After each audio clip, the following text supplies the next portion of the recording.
kama hukujua kuchunga ufungulivu wako, ule shetani atakufanya tu instrument yake. Kuko mapoe mingi atukusemea namuna gani shetani ingia kwa maisha watu. Sasa hii point ya madeni iko point capital, haiko na anja. Kuko mingine iko heritage ya mafamilia. Malheureusement ta ikupermettre wale kufanya maombi ya délivrance des mauvais héritages hérités de la famille. Haiko ba famille tu, unaweza kutembea na bwana na mwanamke mmoja, utapata heritage mbaya kwa wale mwanamke vile bwana. Amen. Kuko kwa famille kama tunasoma kujerwa kati, mwanamke mmoja anamwona Eliza, anamwambia nini? Anamwambia sema ya kwamba unajua bwana yangu alikuwa mtumishi anaogopa Mungu. Tazama baraka kufunga batoto ya nini? Ya dini. Mais alikuwa anatunjoma, tunamwambia baliesha concerne les églises, les hommes de Dieu, des serviteurs de Dieu, des quartiers de famille. Hatukupata neema ya kuepenge mapoa yote. Ndio tulikuwa napenda kisha hata kisha pretendu tunaanza kusifuatayo les jours de prière de combat. Amen. Et ce que vous devez retenir na délivrance, wakati tunafundisha bila mtumishi wa Mungu kwa anafundisha na kugusa. Kama uko na deni, hata wewe unajiombea utafanya kitu. Kama ni msharati wewe peke utafanya kitu. Kama wili wewe peke info. Ça il faut fungula la sawa naambia délivrer laisser-les aller. Haiko wewe peke ukusinga mtu kusinga adifungula ka peke. Eba, mtu ko kusinga adifungula ka peke. Mbuzi ko kusinga atadifungula peke. Il faut mtu aya mfungo. Doba mingi incompréhension ya maandiko matakatifu kwa amene batu ya naomba kinacho, non? Dieu a mis les serviteurs qui ont cette mission, c'est mandala.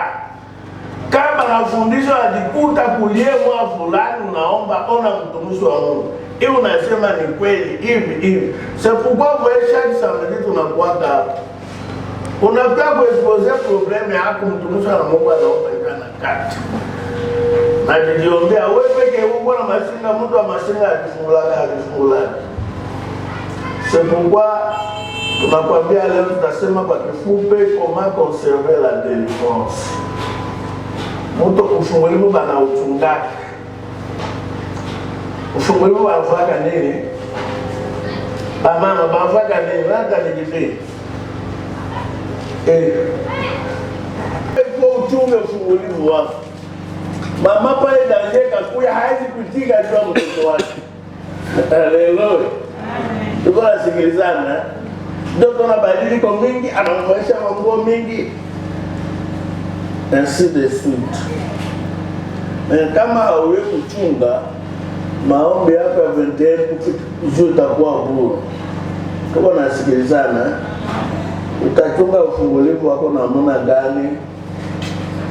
Na maombi, vie de prière. Nous allons toucher kusoma hapa kwa Matthieu 12:43-45. Na nasema pepo sasa wamefukuza enda pale pakavu. Nenda kuita nini? Usaidizi. Sana kuya Biblia inasema inakuta ile nyumba kwa yale toka nini? Vide. C'est-à-dire wewe kisha ufungulivu unaona pamoja hapakuya kisha maombi ya bendera banachoka banikala. No. Sasa unaikala, pepo anaenda kuleta renfort, anaukuta haumbake tena. Anaukuta haukuwe kanisa tena. Anaukuta haufunge tena. Wala unampa accès libre. Alléluia. Unampa njia. Et pourtant Bible asema pour Ephésiens 4, ne donnez pas l'accès au diable. 4, 26, 27. Ne donnez pas accès au diable. Wakishapata ufungulivu, mena unikala chini. Sio nampa shetani ndio. Atakuwa ufunga tena. C'est pourquoi Biblia atambia tusome kwa mkomprendre. Mambo ya Mungu inafaa kuikomprendre katika hali ya kiroho. Hapana wewe peke. Ushapata ufungulivu. Menao nikala chini. Sishafanya maombi ya Bethesda. Si Mungu alinisikia. Shadi niona kule wewe alikusikia alikuona. Mapenzi peli kuona. Pepo nazunguka pembeni yako. Inatafuta sasa utapata vidi, haombe tena vidi ya maombi. Wala kuingia watu some kwa ajili tusikie. Lakini pepo mchafu. Wakati anapotoka mtu, wakati pepo anatoka kwa mtu ndio tulisema deliverance, c'est la chasse des démons. Anatoka anaenda. Anapita bahali pasipo maji. Akitafuta raha wala haipati. Alafu anasema, nitarudi nyumbani mwangu bahali nilipotoka. Na wakati anapokuja anaiona tupu imesafishwa na kufagiwa na kupambwa, alafu anakwenda anachukua pamoja naye pepo wachafu wengine 7 wao walio kuliko yeye mwenyewe, na wanaingia na kupanga pale, na mtu yule hali yake ya mwisho ni mbaya kupita ya kwanza. Amen. Amen. Tunasikiliza alishaenda sana, enda ona bakia viti. Unasikia Biblia sema inasafishwa, inapamba. La prière inawana purifier, inatakasa. Nguvu influence ya ile mapepo haiko tena kwa maisha yako. Na wapi kevilo kwa tatezwa ubie mandoto nini? Hautaona tena. Kama sombosi chakoni. Mandoto mabaya sione tena, wabwana wa usiku, wabibi wa usiku. Hata kuiba sibake tena, hata uzinifu sibake tena uzinifu, hata uongo sisemake bongo. Inaishi, unabakia tu vile. Na nini? Teori. Wewe unabakia vile anaenda kuruka nini? Renfort. Mena sana kwa Biblia anasema nakuta nini? Vide ya nini? Na hata nilibia mama. Shetani anakuwa kwa maisha ya mtu anamkuta nani? Vide ya nini? Wewe mafi. Hakuna tena maisha ya maombi, hakuna tena pia kukanisa. Sinidia tu 21 jours. Sinishaisha. Inaishi. Unafungulia shetani nje. Verset 4, ne donnez pas accès au diable. C'est pourquoi quand tunafunguliwa maisha yako yanakuwa ya maombi. Kila siku ya maombi usikose. D'ailleurs, je vous explique.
fanya kazi yake pale. Mena kama haukuomba, anakuona vile, anakuwa kujaribu, kukujaza. Atoko mahali unaenda kupitali, fika kumlango hospitali omba. Uko mzee naenda hospitali uniombee. Unafika kumlango hospitali omba. Kama wanakupangisha hospitali omba. Una ile kitanda bado ngapi basha kufia mbele kitanda. Il y a des esprits de mort qui rôdent là-bas. Et kama haukuomba uko vite, banabini alikuwa kwa anaenda tu bien anaenda na tout ça, faut savoir ça. Donc na mkuzi kwa kifupi na mkuzi bangala banasema 1 Thessaloniciens 5:17 Biblia inasema prier sans cesse. Tuko nasikilizana. Usiache via maombi mama yangu. Nikakuwa siku wako. Deja uko na chance tushokupa mafundisho. Baba yangu. Nikakuwa sikuwa iko ninosoba hizo kupa. Yenye ikusaidie kumaisha omba. Kusikonstance yote. Baba tembea kupanda moto. Hayobe alikuwa kuweka pepo ya accident. Ombea. Hata ukomba mingo na kamata tavi. Au nom de Jésus-Christ unapanda. Quand unasema tu au nom de Jésus-Christ unaita ile esprit ya Yesu Kristo kwa esprit ya so. Sauve atakiwa kusofu. Hata unatembeza gari. Omba. Hata unaenda kuwezi. Kuomba inawaka fazi yote. Usiseme tu kuganishe na ishi. Fazi yote. Hata kama Mungu anapermete upige pa operation, usiogope, mwambie Mungu kwa pamoja na mimi. Yeye anaopere katika hali ya kimwili, wewe hali ya kiroho, opere na mimi. Haleluya. Ngala chakula omba eske. Mama manaje omba leo Mungu abape chakula. Mama matatu bila vingine mkuomba. Mungu aisha kupa recommandation. Anasema utaomba kila siku notre Père, donne-nous notre nourriture quotidienne. Mais kama hukumu hautapata. Donc iko principe. Baptiste sema demandez, vous sera donné. Kama huombe watakupa. Haleluya. Tuko nasikilizana donc kwa kuchunga deliverance yako, nota ya kwanza uko mtu wa maombi kila siku, kila saa, usiku saa mchana. Hata usiku nalala unasituka 1h du matin unataka kufanya petit besoin. Mbele ya kulala tena omba. Tuko nasikilizana. Peut-être dans le monde des ténèbres biko na kuombea ubaya na kukaa jina lako. C'est pourquoi Dieu te fait réveiller. Ça Mungu anakula mtu enda kama uvaa pipi kama kaka, rudi hapa ya kulala, mwambie tena Mungu. Amen. Wewe ndio protecteur, unachunga. Yote ya mubaya biko nafanya bila kulisha sema ikuwa nianzi. Unalala. Na ndio protecteur yako divine. Mungu anaprotege hata mtu mwenyewe anatii maneno lake. Tunasikilizana. Ndio nota ya pili ya kuconserver délivrance, il faut obéir à la parole de Dieu. Kutii maneno la Mungu. Ukwe mtu mwenye kutii maneno la Mungu. Kama nasema usiibe, mambo usiibe. Atoko na njala na mona gani. Omba batakupa ke uibe. Ukaiba dejo na mtukuzo ule shetani ya mwezi ndani mwako na ufungulia tena njia. Anakuya kuingala tena ndani mwako. Ne volez pas. Tuliona voler c'est qui? C'est le diable. Tuliona Jean 10:10, ne voler n'est bien que. Ça unaiba deja unafungula mlango. Ya ule pepe ya mwizi anakukuia. Déjà c'est fini. Tu vas toujours voler. Utasema natoka kupea 21 jours. Mais tu as ouvert la porte. Et pourtant délivrance ni kufunga mlango, pepo isikukuie tena. Unafungula tena unaenda kuiba tena. Donc, obéissance à la parole de Dieu. Amen. Watusomee nani 1 Samuel 23, 22 à 23. Nuta ya pili, obéir à la parole de Dieu. Nikakuwa sikuwa, ujue mtuma yatufundishaka maisha yetu ikutu ya kutinini neno la Mungu. Tuko nasikilizana. Ti neno la Mungu pali poto utajikuta kama na ti neno la Mungu ataba kuanzia mubaya. Why? Itawarudia bope. Amen. Amen. Amen. Samueli akasema, Bwana anafurahi kwa sadaka za kuteketeza na zabihu sawasawa na kutii sauti ya Bwana. Tazama, kutii ni vizuri kuliko zabihu, na kusikiliza ni vizuri kuliko mafuta ya ng'ombe, kwani kuasi ni kama kosa la ufumu, na kichwa nguvu ni kama kuabudu sanamu na terafi. Kwa sababu umekataa neno la Bwana, yeye vile vile ameukataa wewe usiwe mfalme. Amen. Amen. Anasema kutii. Huko mwingine anaenda kuiba, acha nikaibe nikapeleke jime. Ubia alito de grâce. Mungu anakuambia usiibe. Wewe unaiba na kuleta jime alito de grâce. No. Unamtukuza ndio shetani.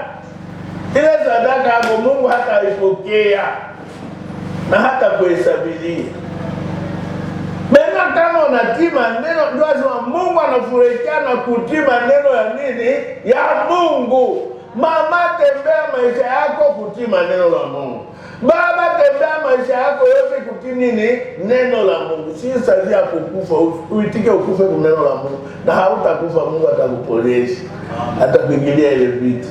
Nyuma hapa tusema profesia ya badiza. Si ndio na maadoshe. Baba mfofia apige magoti. Anasema sitapiga, neno la Mungu nakataa. Bana mpanjana mipango bamuwe. Eske alikufuata? Hakujua, alikuwa mtiifu. L'obéissance inafanya ke Mungu akwese asekirize nani mutu. Alléluia. Donc, nuta ya pili ya kuconserver délivrance yako ti neno la Mungu. Tunaweza kufundisha, kuna toko naenda kuiba. Wewe na mulozi Mungu na muna moto.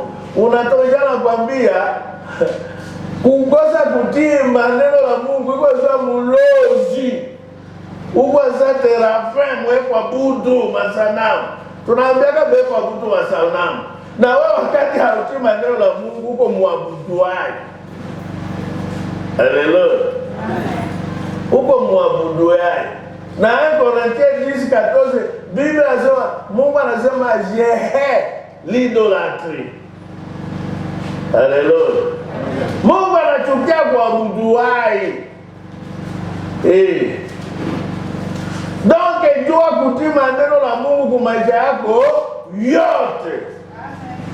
Na kama unakufa kati ya kutii maneno la Mungu, ile rasini ya Yesu Kristo yenye ni mfufuo la Yesu itakufufua na nane na wewe.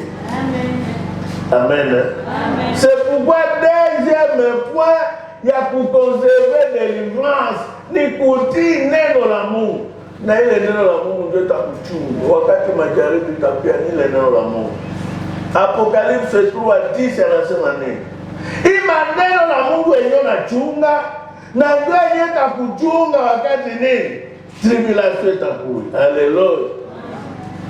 Mewa hautii maneno la Mungu. Unasikia kunywa pombe ni mbaya, unatoka akunya furaha yako ni kunywa pombe. So unakunywa pombe na mtukuza Mungu wa pombe bamwita bakisi. Sasa tunaenda kutungiona ufunua makanisa yote saba yenyewe balifunulia Yohane kuile apartment soto ungeona. Eglise ya Pergame. Balikuwa batu bakukunywa mapombe. Ndio tuna makanisa yengine batu biko nenda banakunyaka mapombe. Kunya usilewe kidogo tu, c'est manque de connaissance. Neko makanisa ya mapepo. Ndio inaifungula milango mapepo ingie kwa maisha nini? Ya batu. Amen. Amen. Donc po ya tatu yenye Mungu atachunga ufungulivu wake ni kutii maneno